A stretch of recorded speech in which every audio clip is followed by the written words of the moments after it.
Então, a gente, dando continuidade, na verdade, a proposta dessa mesa agora é uma proposta meio que uma conversa entre colecionadores que têm uma importância dentro do cenário brasileiro e mundial na formação de coleções e de museus hoje que têm uma importância dentro da sociedade de modo geral, para a museologia. Então, eu queria começar a compor a mesa com Ângela Gutierrez.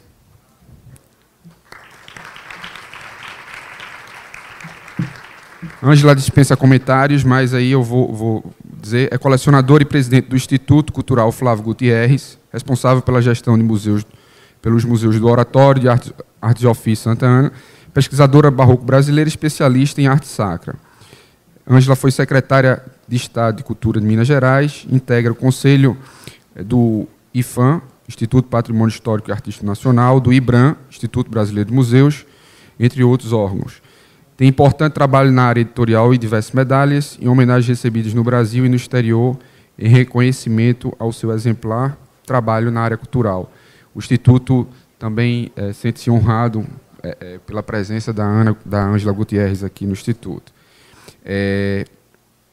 Eu chamo para compor a mesa também o nosso patrono, o colecionador Ricardo Brenan, para compor aqui a mesa.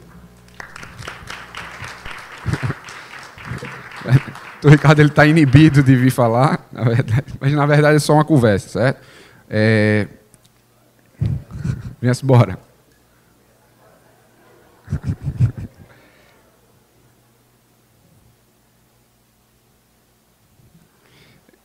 O Ricardo Brenan é um colecionador de formação em engenharia, é empresário fundador do Instituto Ricardo Brenan, possui a maior coleção privada de pinturas de Franz Post, que foi não só o primeiro pintor da paisagem brasileira, mas o primeiro paisagista das Américas. Se dedicou, na verdade, à família e à indústria, teve fábricas de vidro, aço, cimento, porcelana e açúcar, e hoje se dedica ao Instituto Ricardo Brenan também, à coleção. E esse espaço que vocês vão ver, e algum depoimento dele, é justamente tudo do seu gosto, né, da sua forma. As aquisições das obras eu sempre escuto nas visitas que eu acompanho. Esse leilão aqui eu vi, dava na porta do meu museu, então pensei dessa forma. Então, esses depoimentos, eles, na verdade, ficam restritos para o público quando está acompanhando as visitas do Ricardo, e agora é a primeira vez que a gente consegue juntá-lo aqui na mesa, num evento assim aberto e público. E também estamos muito felizes pelo aceite e a presença aqui do Emanuel Araújo, que vai compor aqui a mesa. Emanuel é colecionador, artista, curador, museólogo e gestor cultural. Hoje, diretor do Museu Afro Brasil. Obrigado, Emanuel.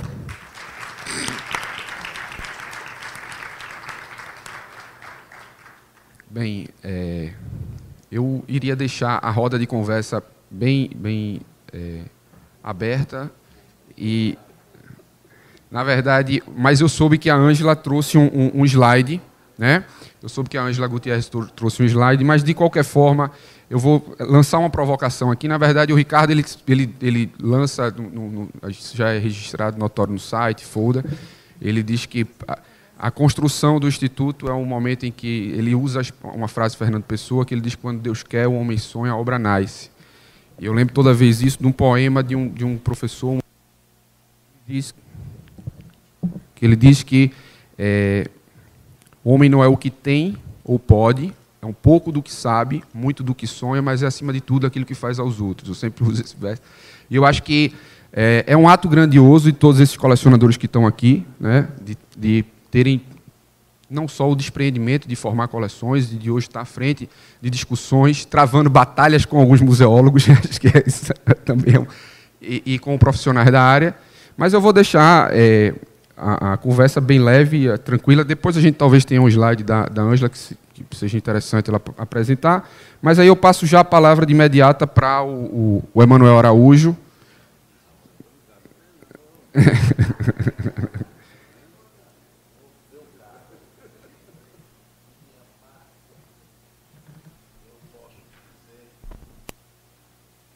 Sou um museólogo, como ela e como você. Filho, Então estamos os três deslocados, que estamos convocados para discutir museu. Tudo que sei de museu é a minha má experiência nos frutos que aqui estão. Sou um industrial que, por razões diversas, fui levado a construir esta fundação e que, de forma imerecida pela revista TripAdvisor, diz que é um dos melhores do mundo. Eu tenho a humildade para me reconhecer que longe está isso aqui de qualquer um dos Iotim que reclamou estar no 24. Você está, pelo que eu vi, filho, você está muito mais na frente do que o 17 daqui. Então, eu peço que vocês todos compreendam a minha modéstia e o meu reconhecimento do ponto em que me encontro. Está longe de ser aquele da TripAdvisor. Passo aqui. Este é um velho amigo e colaborador, porque ele já deu grandes colaborações. Hoje ele é um homem ocupado no grande mundo lá de São Paulo, no Museu Africano. Ele tem outras atribuições. Não vem a esse Nordeste, onde ele nasceu. Ele nasceu na Bahia. Exato. Então, meus caros, e minha muito querida Ângela, que eu vim conhecer hoje, mas a fama dela, aonde eu batia para comprar uma peça, não, essa é Dona Ângela, essa é filhinha. Doutor Ricardo queria comprar a coleção de... que já era uma coleção. Era difícil vencê-la. Ela, uma grande empresária, e eu, um minúsculo nordestino. Então, chegamos ao ponto em que eu ofereço a vocês, acho que todos aqui já visitaram o Instituto, se não estão desde já convidados para verem aqui o pouco que podemos fazer com essa equipe, com Nara, com ele e com outras que estão aqui. As coisas aqui são difíceis. O Nordeste, para se fazer alguma coisa, não tem as facilidades que tem o Sul. Mas vamos fazendo o que podemos. Eu os convido também, porque eu sou insaciável. Eu reconheço que, tendo feito uma boa parte disso tudo aqui, minha mulher é uma beata e me induziu a fazer uma igreja que eu os convido para ver, porque em tudo que eu faço, eu ponho o dedo para fazer o menos ruim possível. Então a igreja é digna de ser mostrada. Vocês todos estão desde já convidados. Parece que esse simpósio acaba amanhã, não é isso? Exato. Após o fim do simpósio, de olharem bem e detalhadamente tudo que queiram ver daqui, passar na igreja, porque vale a pena ser vista. A vocês todos, sejam bem-vindos e colham aqui todos os maus ensinamentos daquele que, inexperiente, deve ter cometido vários erros. E aqui, este holandês e a mulher, cadê a mulher dele? Ele retratou tão bem, e eu pediria que ele, como grande crítico, metade do que ele explicou eu não entendi, porque não sou especialista no ramo, mas acho que ele pode dar a esse instituto, para que se acabe de uma vez por todas a ideia. Excuse me, I'm speaking in Portuguese. My English is very bad. But afterwards, Emmanuel or Angela will translate to you. Ele está com o tradutor simultâneo. Ele tá com o tradutor. I wait. that you, afterwards, finishing the symposium, and after looking the Institute very well and slowly, part by part, give written your opinion, not only the opinion, how we must proceed to be really a good museum. Okay? If you do that, for me, it's very well the symposium has given a great result for me, not for them. Bom, excuse me, Ângela. Não. Primeiro. Primeiro o Emanuel, depois a gente passa. Porque a Ângela vai passar um slide, tem texto, o Emanuel está... Tá bom. Boa noite já, boa noite, né? Ou não, boa tarde ainda. É que eu estou com horário de São Paulo. Boa tarde a todos. Doutor Ricardo, o senhor sempre é um velho amigo, sempre foi um velho amigo, né? E essa ideia nascida aqui desse simpósio é muito bem-vinda, né? Porque ela traz contribuições internacionais, traz contribuições nacionais, isso é muito importante. E é isso que a área da museologia necessita, né? Necessita esse diálogo constante para se esclarecer assuntos e assuntos ligados a essa área. É uma área complexa, né? Muito complexa e muito difícil num país que não tem políticas públicas para a área de museus. Quer dizer, tem experiências muito bem sucedidas, como as OAS de São Paulo, como as organizações sociais. Antes fora a Associação de Amigos dos Museus, né?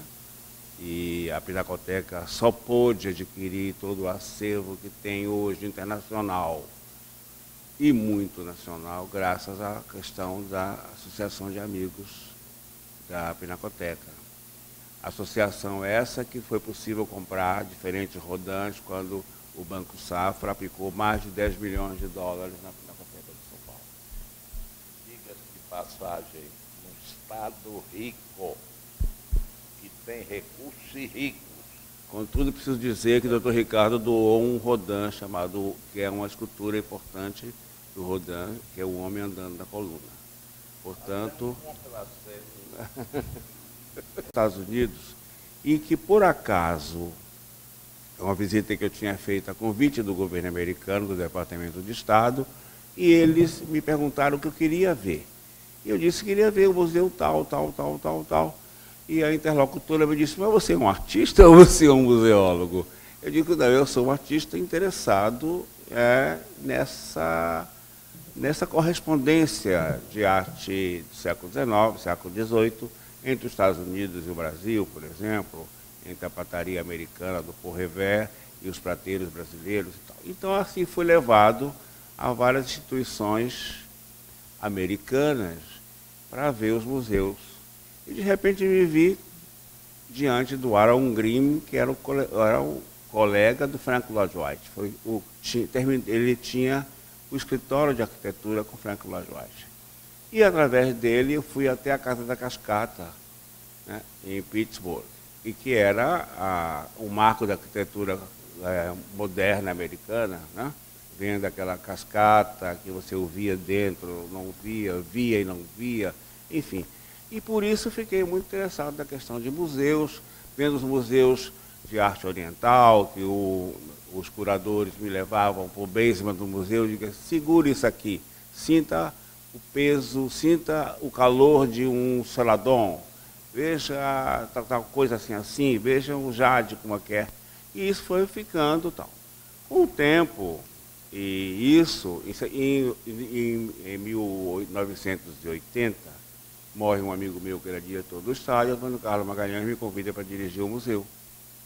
E eu fui dirigir o Museu de Arte da Bahia. Agora, eu tenho um karma comigo, eu sempre encontro pepinos pela frente. Pepino esse do Museu do Estado, que é um museu em franca decadência, né?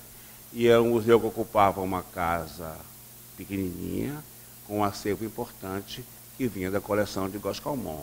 Uma coleção muito eclética, que tinha mobiliário, porcelana chinesa, como todo colecionador da Bahia de uma certa época, né? Móveis do século XVIII, século XVII, século XIX, e etc, etc. E eu propus a Antônio Carlos que ele mudasse esse museu para uma região que pudesse ser visto o museu, porque ninguém via o museu. Então, fomos para a Avenida 7 de Setembro, foi um longo trabalho de rever toda a coleção, de embalar toda a coleção, de transportar toda essa coleção para o novo edifício, que era a casa do Cerqueira Lima, que foi um grande escravocrata, um sujeito que negociou com escravos até o final, até depois da abolição da escravatura.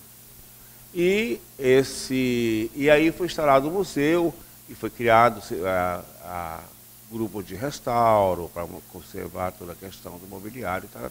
E assim entrei nessa questão do museu, quando, passado algum tempo, me convidam para a Pinacoteca. A Pinacoteca também foi um grande pepino. Quer dizer, a Pinacoteca, portanto, era um museu importante, criado em 1905 por Ramos de Azevedo, e por lá passou grandes luminares da cultura de São Paulo, e nada fizeram para aquele museu, ou pouco fizeram, né? E a primeira noite, primeiro dia de direção do museu, à meia-noite me chama um segurança e me disse: Emanuel, o museu está debaixo d'água. E eu fui lá e vi, o museu era a própria Veneza, refletia tudo na base d'água. Eu disse: mas eu me meti nesse pepino, né? Então, vou tratar de resolver isso de maneira... Quer dizer, então, o meu trabalho, na realidade, eu sou muito mais um gestor e também um homem interessado na questão da cultura brasileira. Então, tudo meu está voltado para essa questão, sobretudo da museologia, no sentido de que ela possa contribuir para a cultura brasileira, que ela possa ser não só um arquivo, mas ela possa ser a memória de uma construção nacional. E foi assim que eu fiz na Pinacoteca, com a reforma do prédio, que foi pela primeira vez o Estado de São Paulo teve uma ajuda do Ministério da Cultura de 5 ou 6 milhões de dólares para o projeto de Paulo Mendes da Rocha. E foi assim que foi feita a Pinacoteca.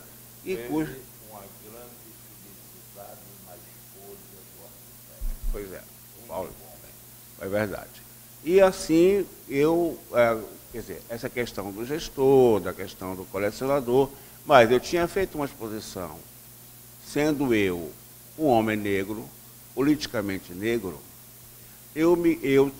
tinha comigo a questão de trazer e de resolver a questão da memória do negro no Brasil.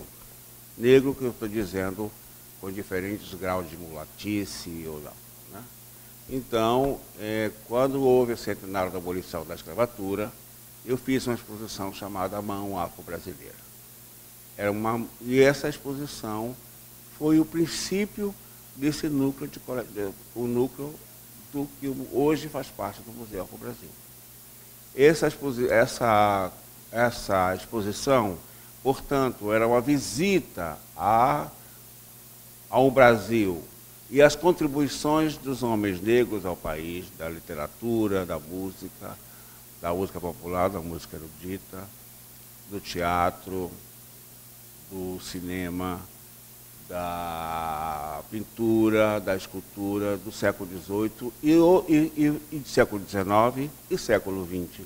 De tal maneira que eu reuni diferentes personalidades para que compusessem este livro, né? Inclusive, um presente aqui está o Zé Roberto Tira Leite, que fez a introdução toda do século XVIII, né? Conhecedor ele como do barroco brasileiro. Aquela foi do Ibirapuera também. E assim minha intenção de surgiu, por exemplo, passado algum tempo disso, né? No final do mandato de Marta Suplicy, ela desejou a ideia de fazer um museu afro-brasileiro no Parque Ibirapuera, e a Marinês Mantovani Franco me consultou da ideia de juntar a minha coleção na ideia da Marta Suplicy. Então, a Marta Suplicy, que era prefeita de São Paulo, então, ela fez um decreto-lei municipal para para estabelecer o Museu Afro-Brasil. E foi feito fizemos um grupo de estudos e trabalhos com personalidades de São Paulo, ligadas à museologia, museu da etnologia, à antropologia, para fazer para se estabelecer o que seria o Museu Afro-Brasil. Porém, essa reunião, esse debate inicial, ele foi um debate que morreu na hora que eu tive que fazer a primeira exposição individual. E a exposição essa que foi inaugurada pelo presidente Lula, já que a Marta Suplicy não podia mais inaugurar nenhuma obra pública. Porém, esse Museu Afro-Brasil, ao longo desses 10 anos, ele teve muitos tropeços. Tropeços com o secretário municipal de Cultura, que me substituiu na Secretaria de Cultura, que não entendeu a questão do museu, criou um OCIP que tinha nada de verba, e foi possível o museu se restabelecer com o governador José Serra, e transformou o museu, portanto, em uma organização social. Então, as coleções, o museu tem como tipologia a presença afro-brasileira. A presença afro-brasileira desde a hora que ela entra na questão do navio negreiro. O navio negreiro e toda a trajetória desse homem que é escravo e que vai modificar a cultura nacional. Ele que vai estabelecer uma nova mentalidade no Brasil a partir de sua contribuição na mineração, na cana-do-açúcar, nos momentos de riqueza do Brasil, etc, etc.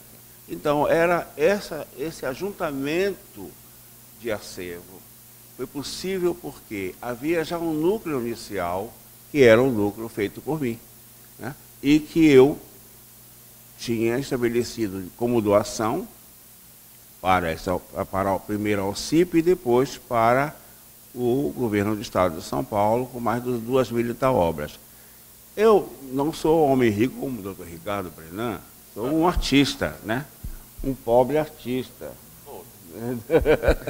E que... Minha situação é pior do que a dele, porque eu sou pobre e não sou artista.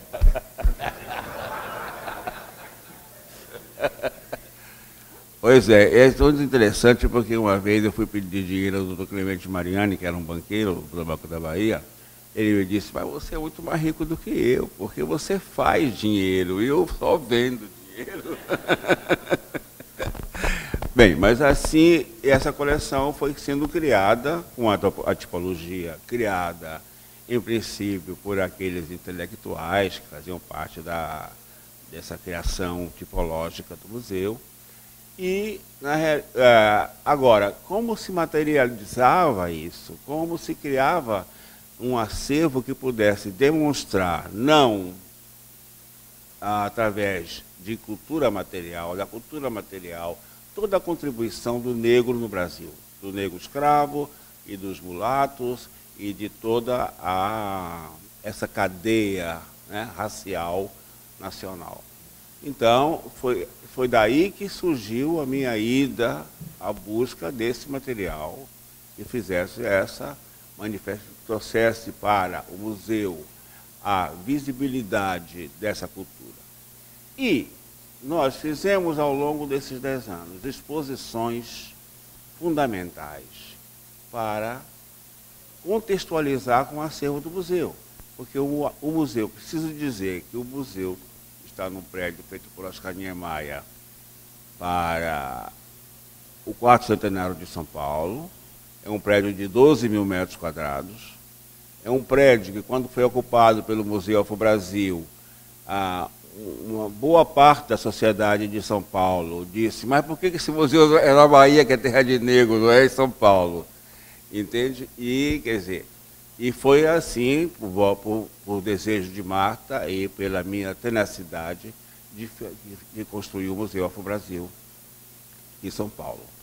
E no Parque Ibirapuera, e nesse prédio que foi exposto, foi a segunda Bienal, foi onde foi realizada a segunda Bienal de São Paulo e onde esteve a famosa Guernica de Picasso.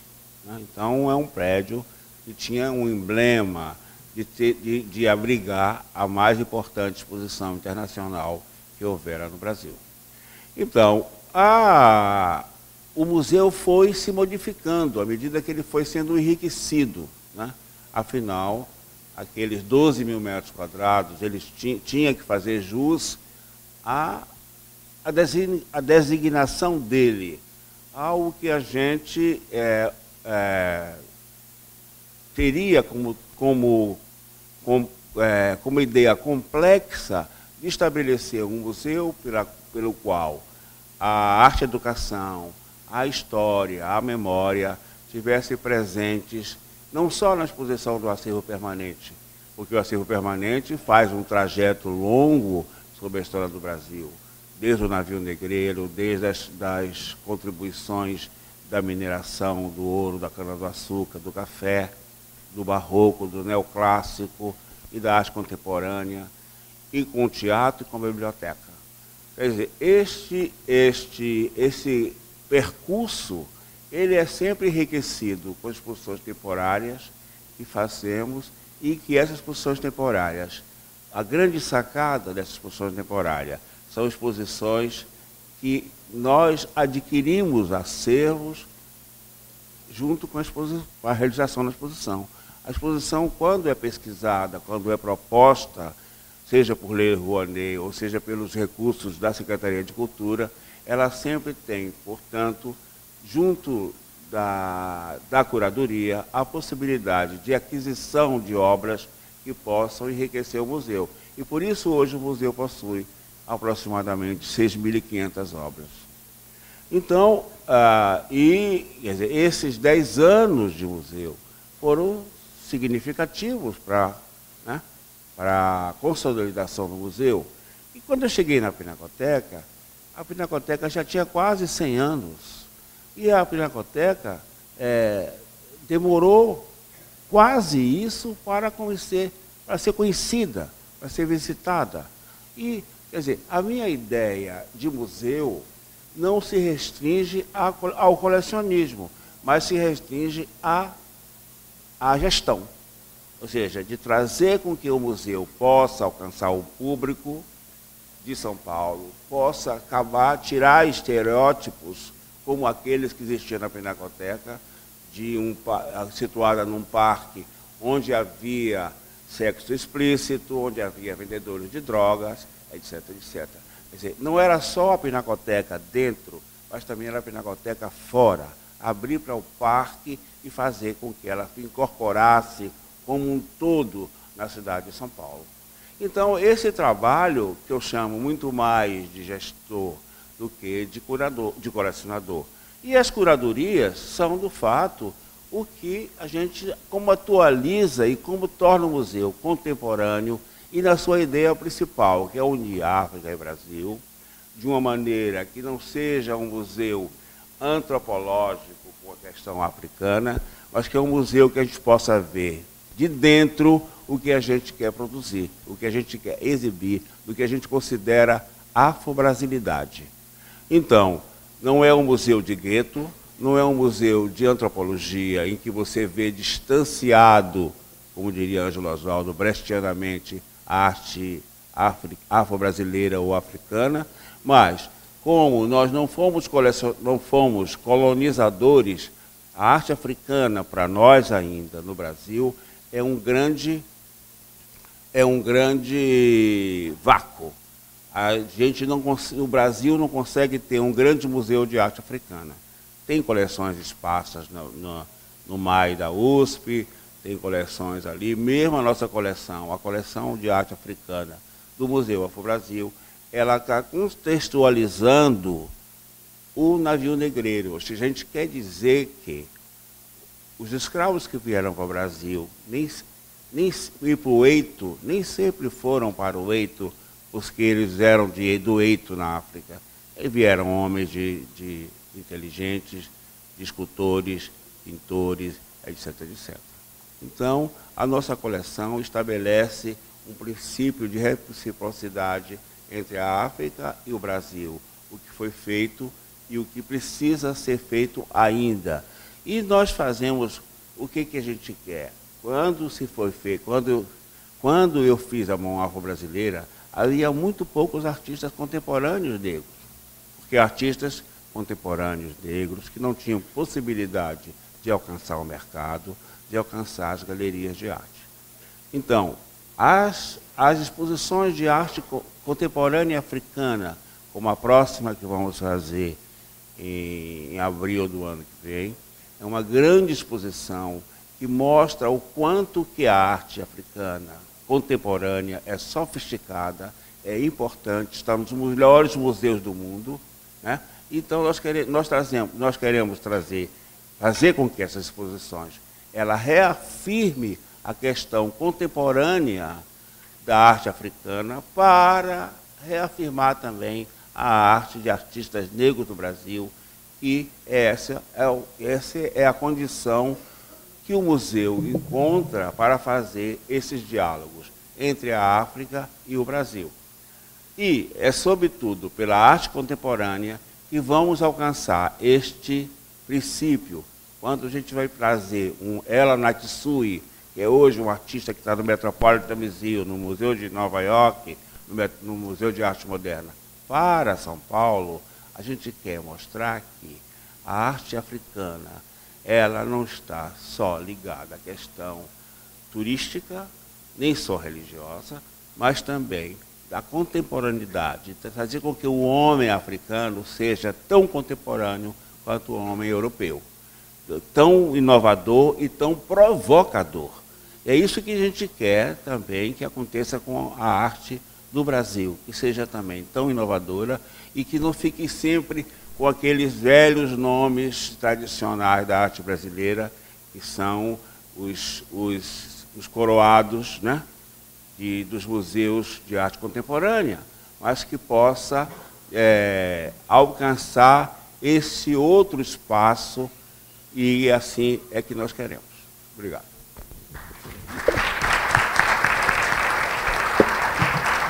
Obrigado, Emanuel. As palavras, não é palavra, isso é uma doutrinação. Então, obrigado, Emanuel, pela doutrinação e não pelas...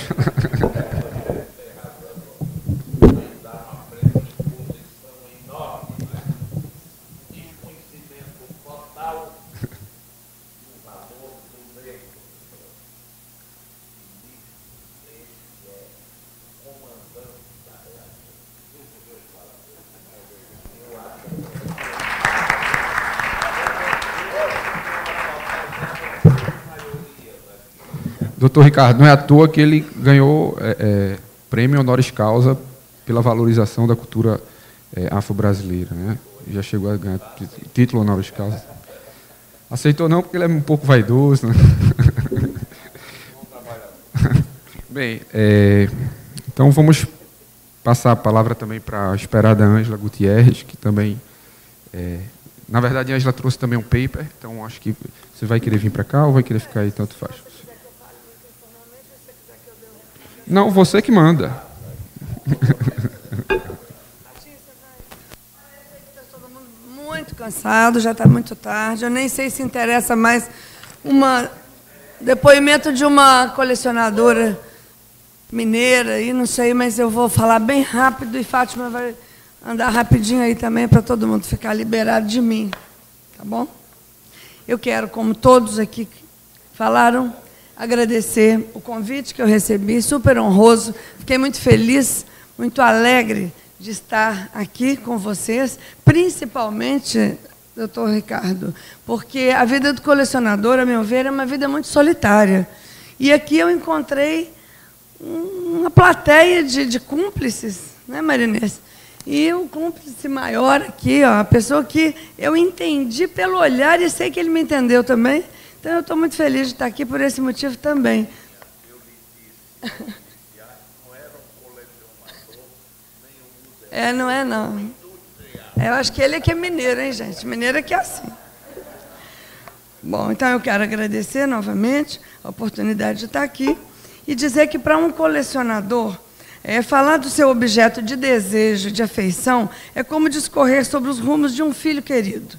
Estou aqui na companhia de vocês, irmãos de alma, pessoas que partilham comigo da dor e da delícia de se colecionar ou de se administrar uma coleção. Devo registrar que o universo da arte e, posteriormente, do colecionismo me foi revelado por meu pai, Flávio Gutierrez, engenheiro, construtor.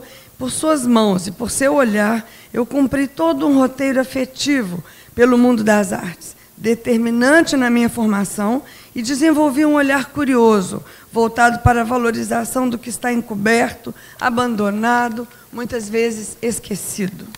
Assim, descobri a arte como expressão do imaginário popular, como elemento fundamental na construção da identidade cultural de uma nação. A partir desse legado, busquei meu próprio caminho, pesquisando, estudando, bebendo na fonte inesgotável das nossas origens, até me deter na arte antiga brasileira, num universo amplo que vai das riquezas do barroco à magia da arte e do fazer popular. Assim, tornei-me colecionadora. A história das coleções é sempre uma história de paixão. E acredito que os objetos dessa paixão não somos nós que escolhemos. Somos, na verdade, escolhidos por eles. Com eles, muitas vezes, nos confundimos. Neles, sempre nos reconhecemos. São fonte e escoadouro das nossas mais genuínas emoções. Mas chega um momento em que a coleção torna-se mais forte que o colecionador. A descoberta, a posse, o conhecimento, a preservação já não nos satisfazem plenamente. É preciso compartilhar, permitir que um número maior de pessoas usufrua do que um dia foi um exercício solitário, muitas vezes confundido com o simples acumular, ou, o que é pior, confundido com o prazer vazio e infrutífero de ter e possuir. Nesse momento de lucidez, a meu ver, determinante na vida do colecionador, sente-se também a necessidade de dar um novo sentido ao acervo, que vá além da mera contemplação. Ele deve disseminar e gerar conhecimento, ampliando sensivelmente a sua presença no mundo junto a outros públicos. São reflexões que mais cedo ou mais tarde chegam a todo colecionador. Cabe a cada um encontrar as próprias respostas e a melhor forma de concretizá-las. No meu caso, aconteceu em 92, em Lisboa, ano em que essa cidade foi escolhida capital cultural da Europa. Com muita honra, fui convidada a levar a coleção dos oratórios para representar o Brasil. Era uma coleção que ficava guardada comigo num depósito na minha fazenda.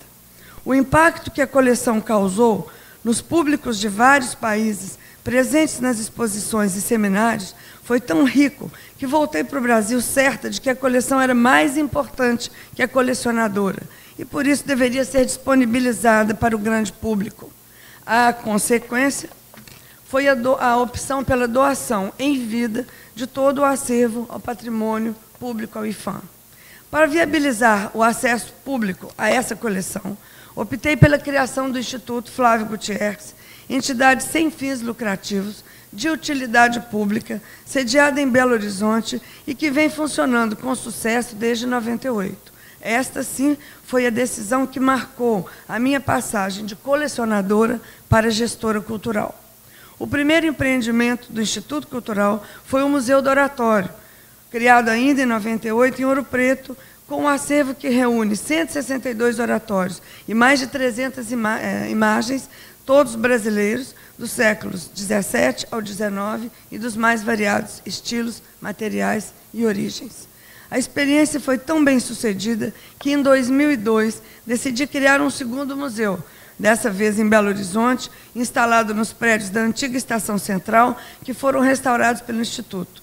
o Museu de Artes e Ofícios, que retrata o universo do trabalho até a fase pré-industrial no Brasil. Foram mais de 2.500 peças entre objetos, utensílios, ferramentas, máquinas rudimentares, datados dos séculos 17 ao 20, e um acervo que também foi doado ao IPHAN. A partir da doação de uma expressiva coleção de imagens da Mãe, da Virgem Maria, uma das mais belas iconografias da fé cristã, inauguramos em setembro desse ano o terceiro museu, na cidade de Tiradentes. Trata-se do Museu de Santana, implantado no antigo prédio, no prédio da antiga cadeia pública da cidade. São 300 imagens dos séculos 17 ao 19, originárias de várias regiões do Brasil, que também foram doadas à IPHAN. Além da gestão dos 3 museus, o Instituto empreende ações nas áreas educativa, editorial, social, pesquisa, consultoria museológica, além de projetos de extensão cultural nas áreas de música e literatura. Nesse momento, entre tantas ações, gostaria de destacar o nosso foco na educação, onde temos demonstrado a nossa força na democratização do acesso ao acervo para todos, que entendemos essencial, pois o sentido da doação está na abrangência da coleção ao se tornar pública. A parceria com os educadores se mostra fundamental. Para começar, a entrada de professores e estudantes da rede pública e privada é gratuita em todos os 3 museus geridos pelo Instituto. Além disso, desenvolvemos projetos pedagógicos para auxiliar os educadores em suas visitas ao museu, explorando ao máximo o conteúdo do acervo para utilização em sala. É o chamado Momento do Educador. Compartilhando as experiências de importantes nomes da área de educação, temos um ciclo de palestras Ampliando Horizontes, cujo público-alvo são os professores. São discutidos temas atuais, relevantes, ligados ao patrimônio material e imaterial, e a utilização desse tema como recurso educacional. Também se busca, com o projeto Socializando Práticas Educativas, reconhecer e premiar os trabalhos desenvolvidos em classe a partir da vivência com o acervo no museu. É a nossa contribuição para a melhoria da escola e valorização do professor. Com uma ação voltada aos alunos de 8 a 80 anos, que participam das visitas mediadas, é realizado o concurso artístico Ofício e Arte. Os estudantes expressam sua emoção com a visita e cada ano é privilegiada uma forma de manifestação artística, desenho, colagem, poesia. O retorno que temos desses projetos é muito gratificante e emocionante e nos estimula cada vez mais a continuar nesse caminho. A cada ação educativa, cada uma delas não estaria completa sem uma atenção direcionada ao entendimento de públicos especiais. E, para tanto, criamos o programa Caminhos Inclusivos. Desde a sua implantação, os museus são planejados para oferecer uma estrutura de mobilidade, dispondo de acessos específicos para cadeirantes, idosos, rampas, elevadores, plataformas, instalações adaptadas, banheiros e bebedouros. Levando a acessibilidade também para o acervo, iniciamos em 2008 uma parceria com o Instituto São Rafael, que é uma referência em Minas no ensino de pessoas com deficiência visual, oferecendo monitoria especializada, folder de visitação em braille, maquete do museu e do entorno, peças do acervo disponíveis para toque e etiquetas informativas em braille. Depois de consolidada a ação com os cegos e tornando-se referência nesse atendimento, iniciamos os trabalhos com os surdos, em parceria com a Escola Estadual Francisco Salles, também referência em Minas Gerais. O museu possui monitores hábeis para comunicação em Libras e, em 2014, 20 outros colaboradores da equipe estão sendo preparados para atuar diretamente com a recepção e a visita mediada no atendimento aos surdos. Além disso, desde junho de 2014, o Museu de Artes e Ofícios oferece os audioguias em 4 idiomas, português, inglês, francês e espanhol, que também permite uma visita individualizada com conteúdo, incluindo curiosidades e informações adicionais. Os aparelhos também são oferecidos ao público surdo, com tradução para a língua brasileira de sinais, e para os cegos, com a disponibilização de áudio descrevendo o espaço e o acervo. estendendo as ações educativas para além do museu, o projeto Aula de Museu, que apresenta a temática que o envolve diretamente em salas de aula para alunos e professores de instituições públicas e privadas de ensino. São realizadas visitas da equipe do setor educativo às escolas, nas quais apresentam o museu, peças do acervo, distribuem materiais informativos e didáticos e sendo promovidas posteriormente visitas mediadas aos alunos e educadores ao museu. Sem perder nosso objetivo, que é maior acesso possível aos acervos dos museus, desenvolvemos também o programa de responsabilidade social, um curso de capacitação de mão de obra para jovens em situação de risco social. É o valor social, que tem por objetivo associar cidadania, arte, cultura e preservação do patrimônio, buscando a promoção do desenvolvimento humano desses jovens, criação de oportunidade para a inserção deles no mundo do trabalho. Desde a abertura do programa, 180 jovens já foram qualificados. Atualmente, mais de 80% desses ex-alunos estão inseridos no mercado de trabalho, abrindo-lhes um horizonte profissional numa área em que há grande necessidade de mão de obra qualificada. Em 2015, iniciaremos, se Deus quiser, a 7ª turma do Valor Social. Com a consciência que os museus têm sua função social e o país apresenta enormes carências nesta área, em 2012 implantamos no Museu do Oratório em Ouro Preto o coral Canto Crescente, que possibilita a iniciação musical de 70 crianças, jovens e adolescentes, estudantes da rede pública de ensino com idades entre 7 e 15 anos. O objetivo é contribuir para enriquecer a educação escolar do município e favorecer o desenvolvimento cultural dos participantes, além de mostrar a eles que existem novos caminhos e oportunidades para as vidas deles. Creio com sinceridade que o Instituto Flávio Gutierrez está trilhando seu caminho, atento à nova dimensão que em todo o mundo é conferida ao papel dos museus. Um papel que é de fundamental importância para consolidar a inclusão sociocultural e o valor estratégico da cultura no país que queremos construir. Devemos ser todos cúmplices na memória que nos valoriza e nos fortalece, e na cultura que nos distingue diante do mundo. Essa, meus amigos, é a minha experiência, como disse, e é apenas um dos caminhos possíveis. Existem certamente outros. É tudo uma questão de escolha, de momento de vida. Existem dificuldades no percurso de colecionadora a gestora cultural. Os desafios são muitos, mas posso garantir que as conquistas fazem tudo valer a pena. Em todo esse processo, acreditem, muito mais do que doado, tenho recebido, especialmente em forma de emoção, aquela que vejo refletida nos rostos de todos os homens, mulheres e crianças que visitam os nossos museus todos os dias. Mais uma vez, agradeço a oportunidade de estar aqui. Encontros como esse são extremamente importantes e muito, muito, muito necessários. Obrigada a todos.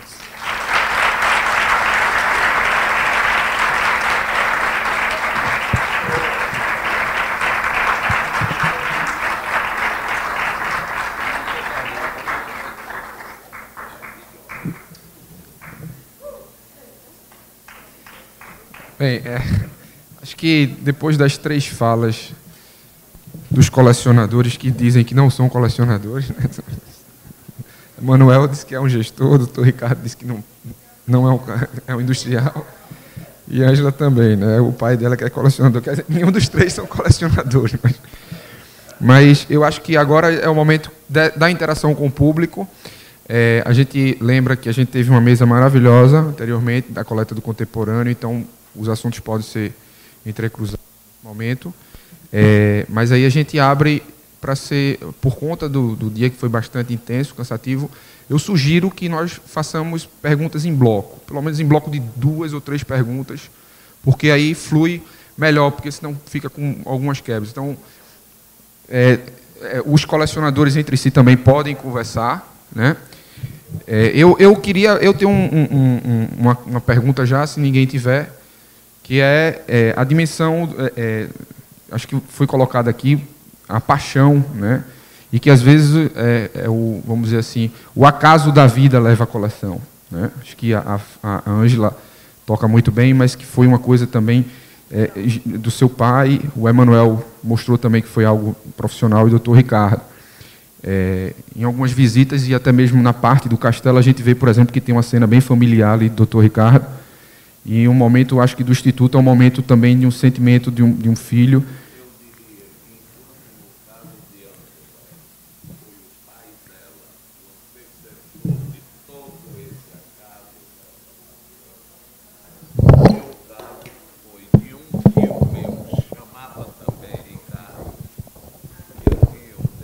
Grande parte do espírito de gostar de coisas antigas.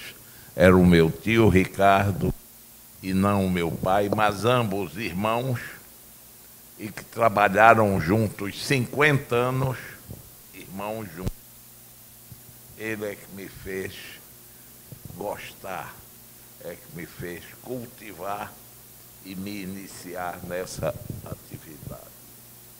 Aliás, Emanuel conhece um dos filhos de Ricardo, que é o pintor célebre Francisco Brenan, meu primo.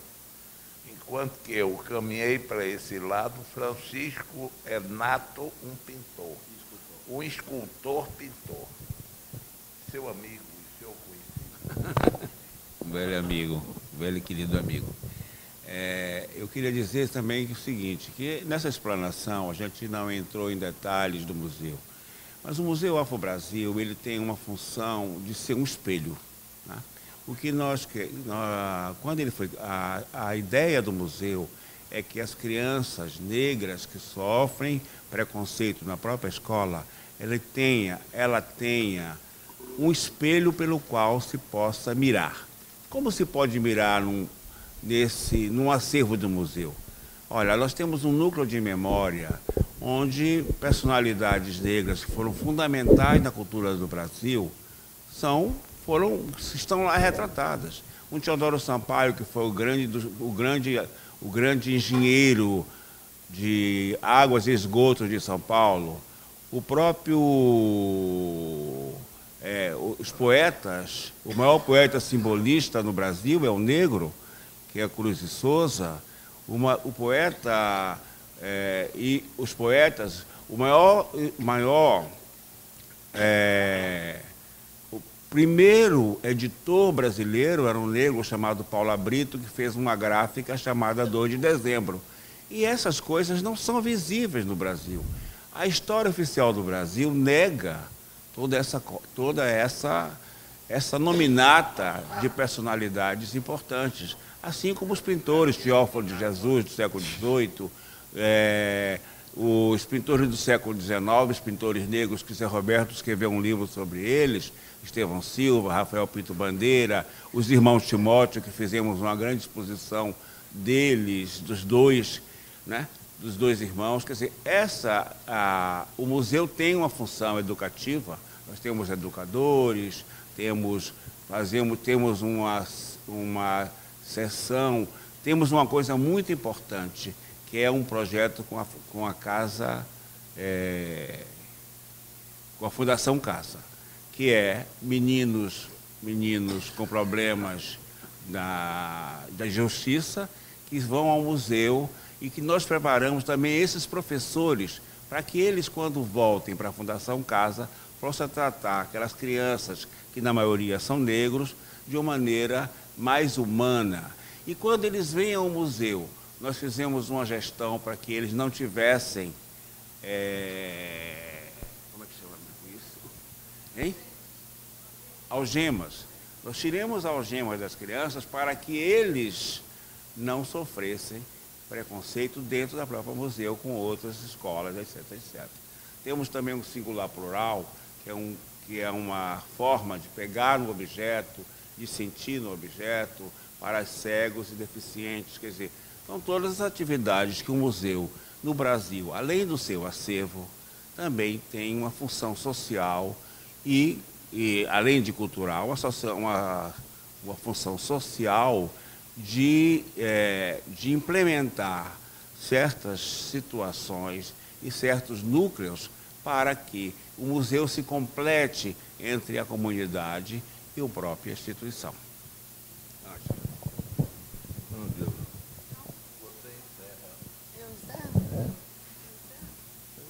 Uma responsabilidade. Tem alguém? Tem mais alguma questão? Posso ser... Vamos lá. Deixa eu passar lá para trás. Tem duas questões ou só? Estou ouvindo só. Tem aqui o Paulo.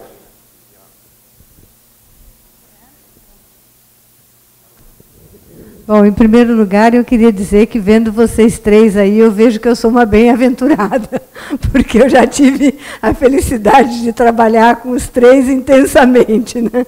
E acho que isso é realmente um privilégio pessoal e profissional.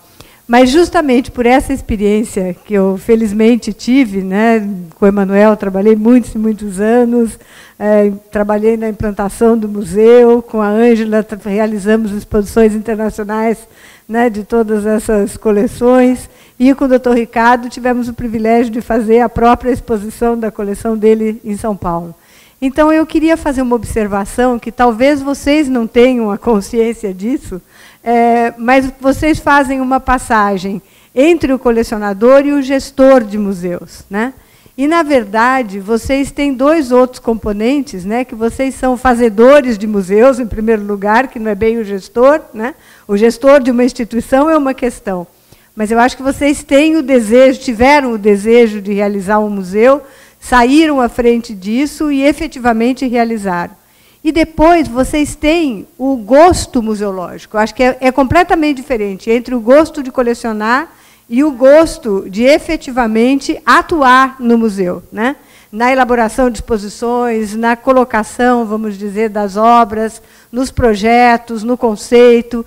Então, eu acho que eu gostaria só de levantar essa questão, porque eu acho que é importante, mesmo quando vocês trabalham com equipes profissionais como a nossa, quer dizer, eu acho que em nenhum momento vocês delegaram às cegas, né? Quer dizer, sempre existiu esse trabalho compartilhado e muito pessoal de presença e atuação direta. Então, eu queria que vocês pusessem esses elementos aí também na contagem.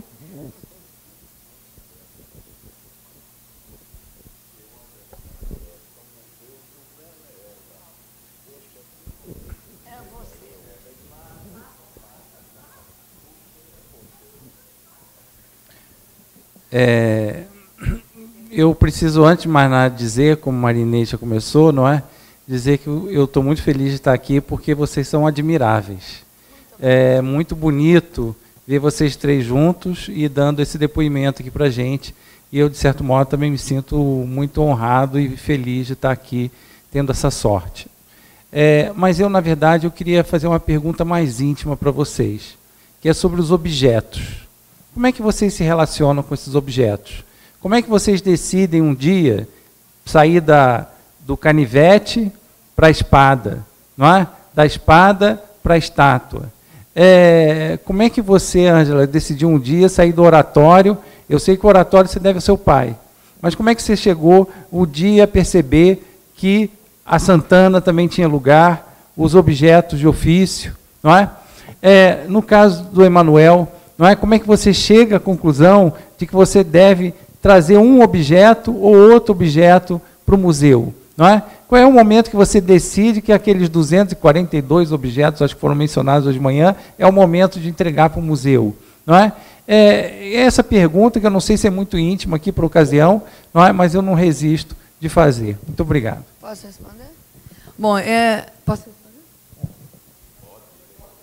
Bem rápido. Eu acho que existe um momento na vida do colecionador, eu tenho essa consciência, em que a gente entende que a coleção é importante e que não tem tanto sentido ela ser só sua.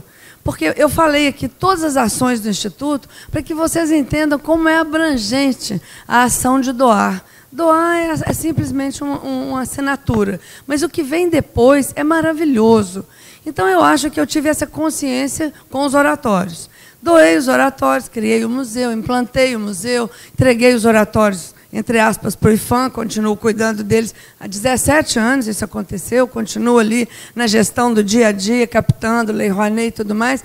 Mas, quando eu deixei os oratórios ali, eu tive um vazio dentro de mim. Eu vou te contar como é que foi essa passagem de um oratório para o pilão, para o carro de boi, para as peças das artes e dos ofícios. Foi um vazio muito grande. E na minha fazenda, onde os oratórios ficavam guardados, também ficou um grande espaço vazio. E os meus funcionários da fazenda, que eram companheiros, Maria Inês foi testemunha ocular disso tudo. Eles cuidavam dos oratórios e das imagens para mim com o maior carinho, com o maior desvelo. E um dia teve uma chuva muito forte, ventou, a janela abriu, um empregado, às 6 horas da manhã, foi lá, bateu, acordou todo mundo para me chamar, para dizer que tinha entrado água e talvez tivesse molhado algum oratório. Então, eles eram meus companheiros ali, naquela coisa de cuidar dos oratórios. No momento que eu doei, eu fiquei muito feliz, mas eles ficaram muito tristes, muito revoltados. E eles falavam, mas até o primeiro que o doutor deu para a senhora, até aquele foi doado. E aí a minha mãe, a sabedoria da fazendeira mineira, falou comigo, olha, vamos pegar 2 ônibus, botar todos dentro, levar para Ouro Preto e deixá-los... Os oratórios saíram daqui, por que eles não são guardiãos mais daquelas peças? E talvez assim melhore o clima da fazenda. E foi isso que aconteceu. Eles foram lá, andaram, olharam, entenderam que foi muito melhor ter feito aquilo, porque antes os oratórios eram só meus e deles. Perfeitamente. Mas, no coração da colecionadora, continuou um vazio mesmo físico, assim, uma coisa... Eu, então, comecei a me organizar. É tudo muito... assim, naturalmente. Comecei a me organizar. Boi, que mais, Fatinha? São 2.500 peças. E comecei a gostar daquela brincadeira. Eu conta dos oratórios e fui montando ali. De repente, eu vi que uma coleção de artes e ofícios. Descobri depois, única no Brasil. 500 peças. Eu me ocupei de anos pensando... para doar, mas o meu ofício é fazer museus. Então, eu acho que eu vou continuar fazendo, ajudando a pequenos museus, aí, sei lá, melhorando as condições desses pequenos museus, restaurando imagens de Santana pelo Brasil afora, e por aí vai. Uma coisa vai puxando a outra. Eu acho interessante a similitude da sensação dela com a minha. Finalmente, é inexplicável sair do canivete para a labarda ou para o que for. E, finalmente, o que eu posso te dizer é que hoje, fim de uma igreja que conheci, que vocês vão ver, que é digna de elogios, eu fico me perguntando, e agora? O que é que eu vou fazer? Isso é do instinto. É uma coisa inexplicável. Esse aqui fica procurando o nego que tem a cabeça troncha, que é único no mundo. Cada um tem um anseio, verdade ou não? Enquanto não encontra, não dorme. Pois é, no meu caso, eu sou desse tipo de trabalhador, né? Que começa, quando entra no museu, eu vasculho ele todo. Vejo as pessoas, vejo os visitantes, vejo as crianças, vejo os educadores e tal. E tem um momento em que acho que essa interação entre a coleção, o colecionador, entre a coleção e o público é tão extraordinária que o que você der é pouco. Eu tenho a questão de eu quero doar, eu vou comprar e eu vou pensando, eu vou numa feira, ou numa galeria, ou em algum lugar, ou na África, eu compro pensando numa vitrine, pensando numa obra. Quer dizer, então, a coleção do museu, como foi toda saiu do zero, então as doações, elas não são um desprendimento, não, elas são uma necessidade que eu quero, que complementa as lacunas desse acervo, que faz com que o público possa vibrar com eles, que possa interagir com eles. Então, para mim, é um desprendimento mesmo. Eu gosto de ser... chega um momento que é muito importante esse olhar de uma criança, diante de uma obra e como ela reage àquilo é muito importante. Então, para mim, tudo que eu puder, ao longo da minha vida, continuar adquirindo obras para complementar este acervo, que sempre, todo o acervo ainda é muito pouco, porque sempre há espaços destinados a preencher com outras obras. É mais ou menos isso. Eu posso dizer a você. Tem mais 3 perguntas. Tem mais 3 perguntas. A gente pode finalizar com essas perguntas. Não, tem 3 perguntas. Pronto.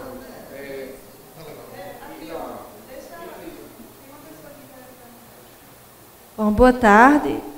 Gostaria de elogiar o seminário, o simpósio. Está tão interessante que a gente quer ficar até o final e participar. Eu mesmo tenho uma coleção de perguntas para fazer.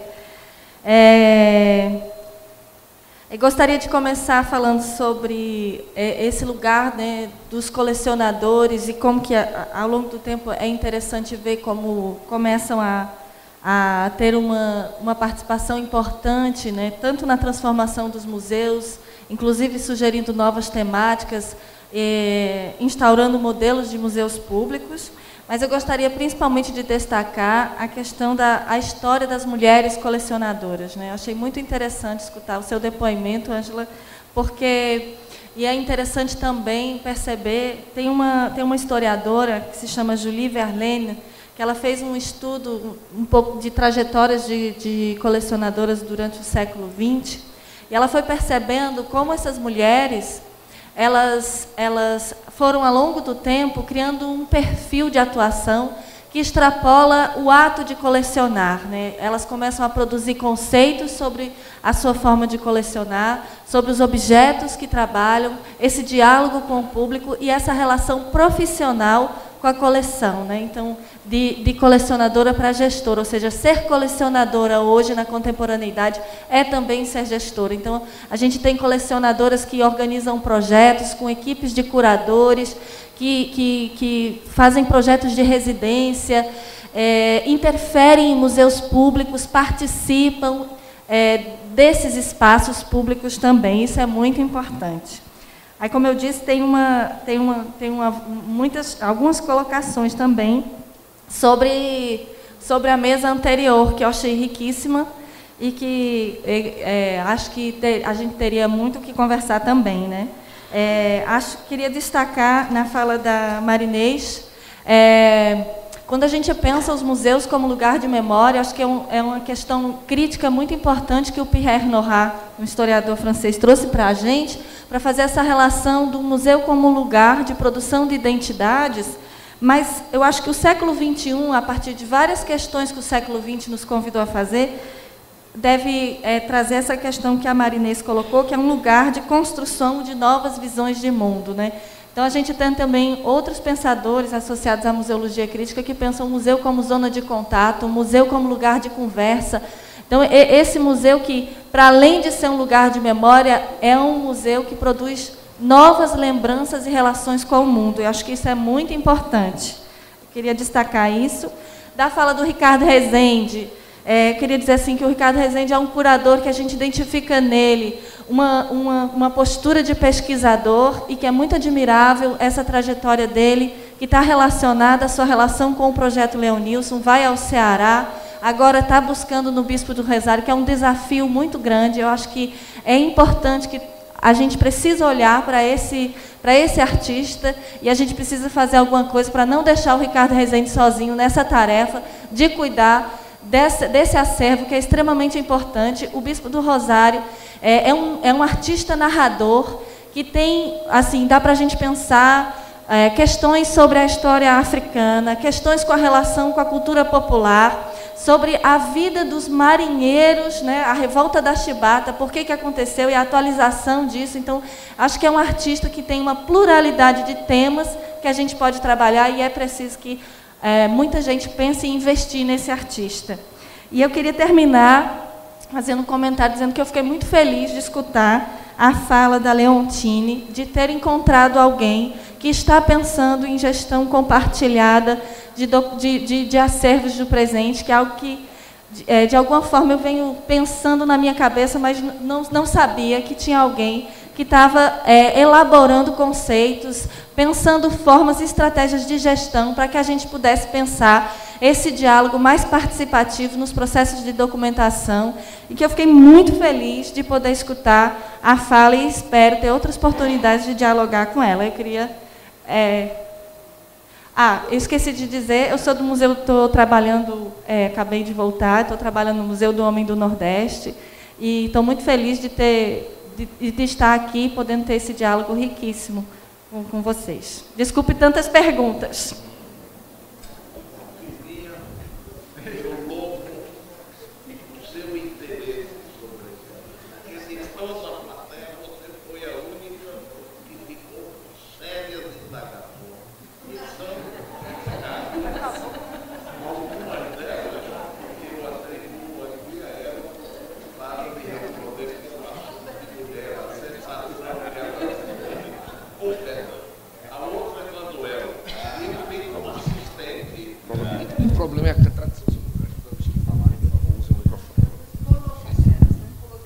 Eu acho que ela fez colocações bastante interessantes, né?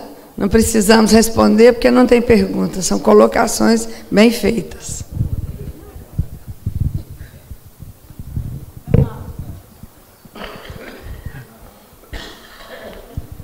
Boa noite já. Eu trabalho com o Dr. Ricardo há 13 anos. Tenho a honra de todo dia vê-lo, conversar e trocar ideias com ele. Sei da sua paixão pelo colecionismo. Emanuel disse uma coisa interessante. Eu vejo uma peça e penso na vitrine. Dr. Ricardo olha uma peça e pensa exatamente nas medidas da porta onde ele vai colocar aquela lareira que ele viu na Argentina. E chega aqui, coloca e não falta uma só polegada. Eu também sou colecionador, modesto, mas colecionador também. Eu deixo no ar uma pergunta pessoal a 3 grandes colecionadores. Vocês acreditam que o objeto procura o seu dono? Eu vou responder, porque eu tenho certeza que eu andei anos atrás dos oratórios, depois eles é que vieram atrás de mim. Teve um oratório na coleção que ficou 42 anos fora do Brasil, na casa de um diplomata, de país em país. Esse diplomata faleceu em Washington, eu acho incrível. Os filhos dividiram o que ele tinha, algum dos filhos veio para o Brasil, trouxe o oratório para o Rio de Janeiro, foi para São Paulo, foi para Belo Horizonte e acabou na minha fazenda, na minha coleção.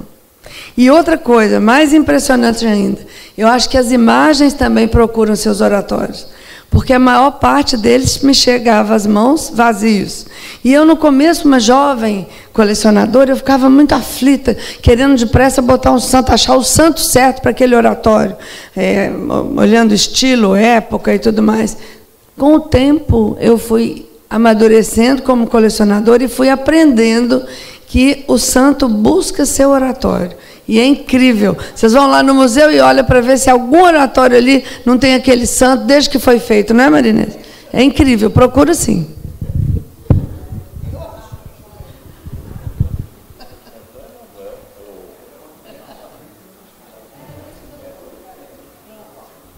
Eu queria fazer eu queria, na verdade, trazer o Rodrigo Moura para essa conversa também, porque ouvindo vocês, o depoimento de vocês, é muito tocante o quanto ele expressa, né, o quanto a coleção de vocês expressa essa paixão e essa busca pelo objeto correto. E eu queria trazer o Rodrigo para essa conversa também para saber o quanto o Bernardo se envolve nessas decisões, que são decisões absolutamente curatoriais, assim, que você colocou aqui para a gente, o quanto ele se envolve nessa escolha das peças, na maneira como elas vão ser expostas e tudo isso. Obrigado pela pergunta, Valéria. O Bernardo se envolve muito, né, no projeto de Inhotim, mas ele achou por bem, bastante no início, profissionalizar a formação da coleção. O quer dizer que ele não é omisso nos assuntos da coleção, ele se envolve, mas ele se envolve da perspectiva de um fundador, do patrono, né? Ele se envolve com a devoção material dele ao projeto e se envolve também do ponto de vista de decisões artísticas compartilhadas, né? Ele é escutado, os interesses dele são contemplados por vezes são contrariados, porque é uma equipe, né? A gente trabalha, somos 4 curadores responsáveis pela coleção, já trabalhando juntos desde quase 10 anos, alguns de nós, né? Pelo menos 3 de nós trabalhando juntos há 10 anos. E é dessa maneira que é feito, baseado em pesquisas, baseado em viagens, em estudos, em interesses. Agora, o que está acontecendo de interessante, que eu acho que valeria a pena complementar, que tem a ver com alguma coisa que a Leontine falou mais cedo, é que a gente tem começado também a atrair, e criar um pool de doadores e colecionadores que não o Bernardo, né? E ele tem estimulado isso, porque também tem um limite do que é possível. Obrigado. Esse aqui é bem melhor. Tem um limite, né, do que é possível reunir e acumular, amealhar e criar como coleção com um doador só, né? A devoção dele é inquestionável e muito apaixonante, é uma coisa que a gente fica muito cativado, mas já desde alguns anos a gente tem buscado essa ideia de fazer um network de outros colecionadores, não coleções inteiras ainda, mas doações de peças específicas para a criação de pavilhões, e colecionadores, às vezes artistas, tem algumas doações específicas, ainda pontuais, mas é uma coisa que a gente vem trabalhando gradativamente para que se dê. Na minha fala, eu não tive a oportunidade de expressar isso, estava um pouco atrapalhado ali com a tecnologia, mas a Ângela falou dessa consciência socioeducativa, né, do papel social do museu. E isso é uma coisa que em Inhotim a gente divide com vocês, do Instituto Flávio Gutierrez, que é essa ideia de comunidade, né? E a comunidade, ela realmente é uma ideia de inclusão, e até no sentido da formação da coleção, né? Então é possível incluir mais pessoas e pensar o museu como uma grande empresa, uma grande empreitada coletiva, né? Uma criação de experiência de coletividade. E isso acho que é um sentido imbuído de maneira seminal nesse projeto do Bernardo e do Inhotim, que é essa ideia de que é necessário, numa sociedade como a nossa, que é uma sociedade muito marcada pela desigualdade, né, criar oportunidade de acesso ao bem cultural, né, que não deve ser um privilégio. Então, quer dizer, essa construção coletiva, voltando à sua pergunta, ele é uma espécie de liderança, mas tem sido, desde o início, profissionalizada, sobretudo no que diz respeito à formação da coleção e do acervo.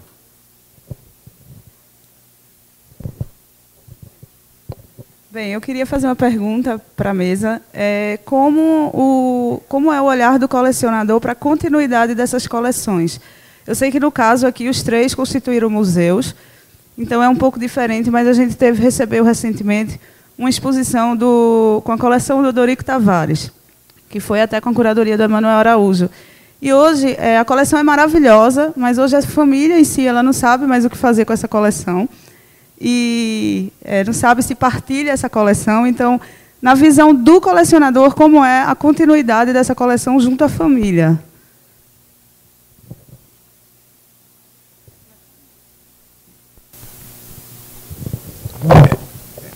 É muito complexa a questão da coleção do Dorico Tavares, porque, infortunadamente, quem herdou a coleção é um jovem neto do Dorico Tavares. E ele é um homem de mercado de capitais, né? Ele tem a coleção, que é com toda a coleção, foi exposta aqui no Recife, na sua totalidade, né? Os Portinari, os Passetes, de Cavalcantes e tudo.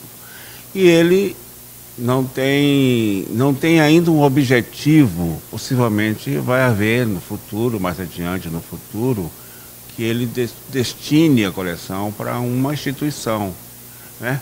Eu acho que ele, o colecionador Dorico Tavares, do Dorico, né? Então, eu acho que uma das coisas que talvez possa acontecer é que a coleção vai parte para instituições em comodato. Creio que isso seria, digamos, razoável para que ele não ficasse, que ele não tenha a responsabilidade de preservar todo aquele acervo, né? Que foi todo restaurado das exposições que nós fizemos, não só aqui, como de Curitiba e de São Paulo.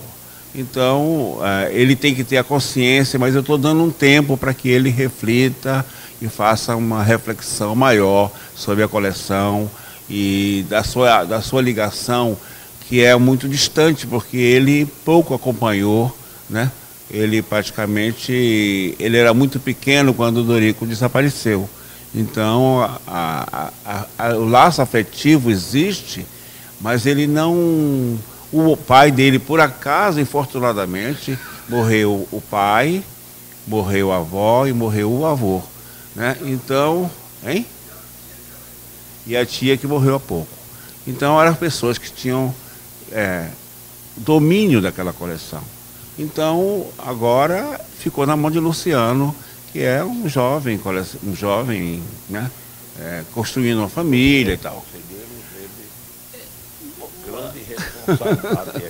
Eu não digo conselheiro, mas eu sempre proponho coisas para ele. Por exemplo, agora, com aquele projeto da Marinês de arquivar, de guardar obras daquele espaço, né, do CLE, é uma coisa que era interessante que ele fizesse.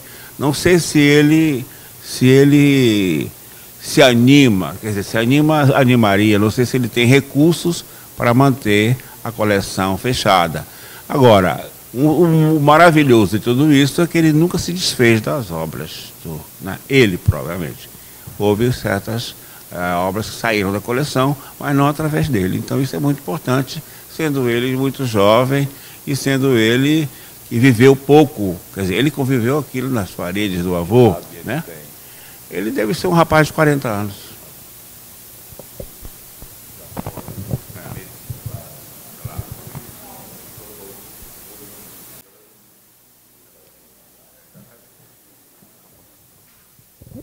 Eu tenho, acho que talvez eu vou fazer uma adaptação dessa pergunta de Nara. Na verdade, Nara está dizendo aqui que é a última, depois Renata tem uma fala. Na verdade, acho que por Nara ser gestora cultural, você pensou na gestão das coleções do museu. Eu gostaria de lançar uma outra pergunta, adaptando talvez o que Nara, pelo menos o que eu entendi que ela gostaria de perguntar também, que eu gostaria de perguntar.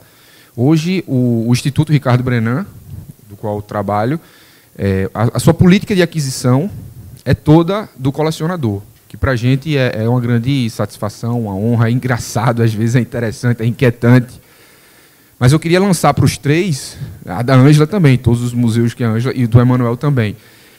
Mas o que é que vocês gostariam de dizer hoje, deixando publicamente, de dizer como deveria continuar essa política de aquisição, já que é uma política tanto pela paixão do colecionador, até mesmo, às vezes, como alguns dizem, por uma patologia, por uma doença de comprar. Né? Você sente um vazio, você é impulsivo.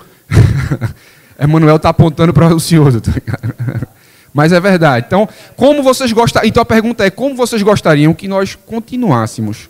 Né? O doutor Ricardo deixou uma instituição, e essa instituição hoje busca uma sustentabilidade, uma responsabilidade muito grande para a equipe, para a diretoria que toca isso. Mas como o senhor gostaria que a gente continuasse essa política de aquisição? Né? Já que isso, a gente sabe que tem que ter uma paixão muito grande, né? E não só uma paixão, mas um desprendimento para gastar e comprar. Então, como vocês pensariam nisso? E uma outra pergunta.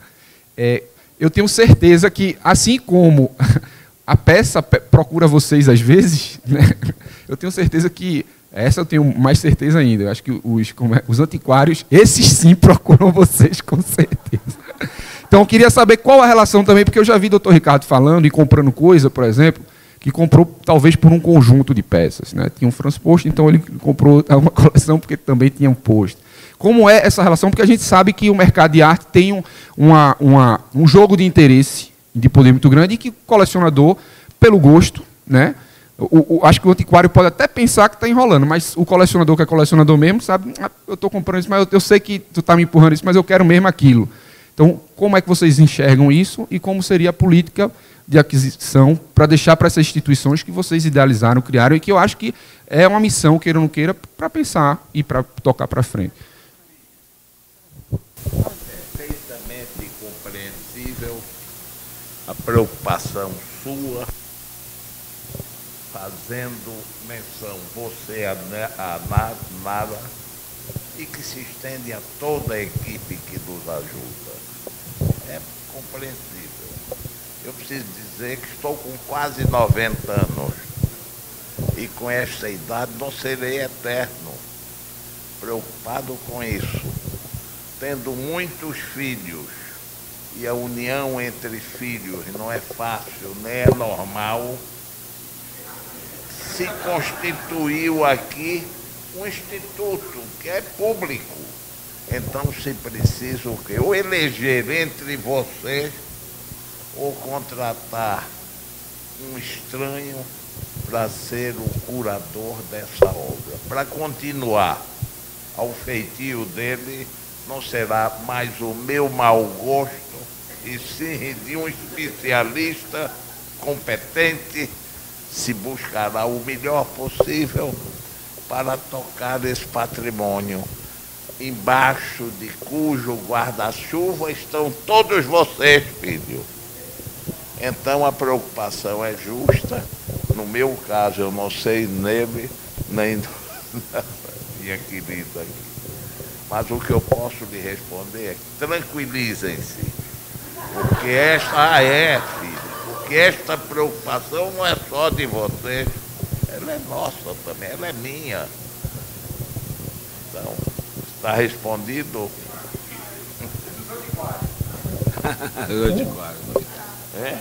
É preciso também, hein? É preciso. Não ser o novo curador, se vai ser vendido a antiquário, falo vendedor, mas eu vou escolher muito. Bem, é preciso também dizer que o doutor Ricardo tem 2 anjos da guarda, que é a Renata e que é a Lourdes, né? Que a gente ninguém nem citou as duas. Filho, tem 8 filhos. Mas essas duas estão sempre aqui, doutor Ricardo, né? Mas no nosso caso, no Museu Afro-Brasil, nós temos uma pequena verba do Estado para a política de aquisição. Então, muitas obras têm entrado no acervo do museu com essa verba de aquisição da Secretaria de Estado da Cultura, e a Secretaria de Cultura está fazendo o gesto de comprar essa obra de Caribé, que é uma obra importante para o acervo do museu, fora a dotação que temos anualmente para a compra de acervo. É suficiente isso? Nunca é, né, doutor Ricardo? Porque a ambição de vocês é maior do que a dotação.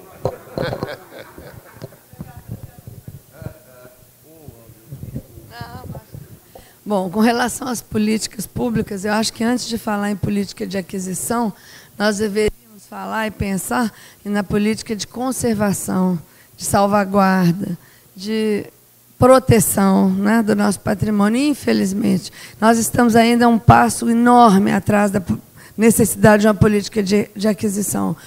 Em segundo lugar, eu acho que nós somos um país que cuidou tão mal da memória durante anos e anos e anos, nem se falou nisso. Hoje eu acho que as coisas mudaram muito e mudaram rapidamente, mas a gente também tem que trabalhar muito para recuperar o que foi perdido. Por isso eu defendo tanto as doações, por isso eu defendo tanto a proteção e a salvaguarda do que ainda está aí disponibilizado, né? Eu acho que a gente tem que pensar na conservação. Com relação ao futuro dessas coleções, bom, eu entendo só de colecionador. Eu não entendo nada de filho de colecionador, irmão de colecionador, sobrinho de colecionador, neto de colecionador. Eu sei que família é sempre complicadíssimo. Então, eu fico só na minha esfera. O colecionador, se tem vontade, ele deve doar em vida. Ele deve deixar registrado em cartório, resolvido, o que ele quer que seja feito com aquela coleção. Isso eu acho que é preciso que todos os colecionadores pensem a respeito. Porque depois que a gente vai embora, as coisas complicam-se, não é? Então, se um colecionador tem necessidade, ou entende que os filhos precisam de uma parte da coleção para venderem, para fazer dinheiro, não tem nenhum pecado nisso, não. Que se separe o que é de cada filho e que se doe o que tem que ser doado em vida, para evitar complicação. Não precisa entregar, não. Deixa registrada a doação, o dia que morrer, tá feito. Agora, eu, no meu caso, eu tenho uma única filha. Olha como é complicado, hein? Você tem 8. Agora, olha aqui, eu tenho uma única filha que não é colecionadora, nunca será. Eu sei disso desde que ela era pequenininha. Ela gosta, respeita, adora, ama, tem antiguidades na casa dela, uma peça ou outra, mas ela não será uma colecionadora como eu fui. Então, eu criei um instituto, doei as coleções, e aí as pessoas falam assim, mas você, que loucura. Aí você morre aí, de repente, como é que fica isso? O IFAM não cuida de nada. Aí eu penso, meu Deus do céu, mas se eu for pensar assim, então eu não faço museu, eu não dou coleção, o país não vai ter nem a chance de ter preservado o que eu doei. Uma brasileira otimista, eu acho que as coisas vão melhorar e estão melhorando. O IFAM, órgão do qual eu há anos e tenho o maior orgulho de fazer parte dele, deve cada vez melhorar mais a sua política de ação. Eu acredito que os próximos ministros da Cultura vão conseguir, inclusive, verba para esse ministério, que o que tem lá não é suficiente mesmo. E vou ser otimista e vou achar que eu tenho que doar, sim. Se eu morrer, o IFAM resolve.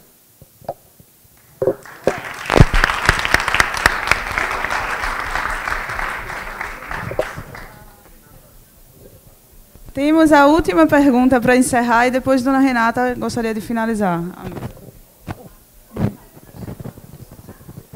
Oi, no caso, complementando a pergunta do Hugo, nesse caso, após o falecimento de vocês, o acervo do Dr. Ricardo é imenso. Sim, mas o que o senhor fez, através do seu olhar, assim como o de Ângela, não seria o caso, assim, até mesmo da coleção fechar a aquisição, porque não seria mais a coleção de vocês, é um instituto que vocês criaram, mas não tem mais o olhar do colecionador, é o olhar de outro. O que é que vocês pensam sobre isso?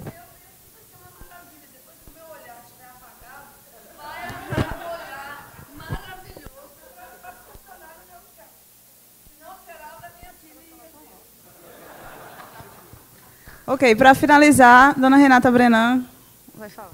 Minha gente, aqui tem 3 maravilhas. Mas por trás dessas 3 maravilhas, tenha certeza que existe uma equipe mais do que maravilhosa.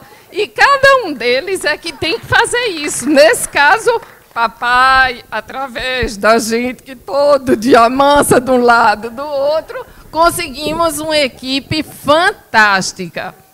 Parabéns a Nara, de pé, Hugo, a André, Leonardo, Demóstenes e todas as outras que estão por detrás dos bastidores, que vocês veem que tudo acontece no Instituto graças a ele, a nossa ação educativa, a todo mundo que faz parte, desde o pessoal de limpeza, de tudo.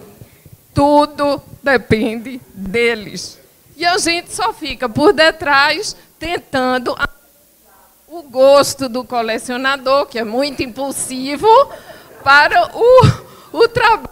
As funcionalidades são de preservar todo dia e cada vez mais tentar se apaixonar tanto quanto os colecionadores, que eu acho que isso é a parte mais importante deles, dos colecionadores, é fazer com que a equipe se apaixone da mesma forma com que eles se apaixonaram pelas obras e por tudo aquilo que eles trabalham dia e noite. Obrigada a todos que aqui estão.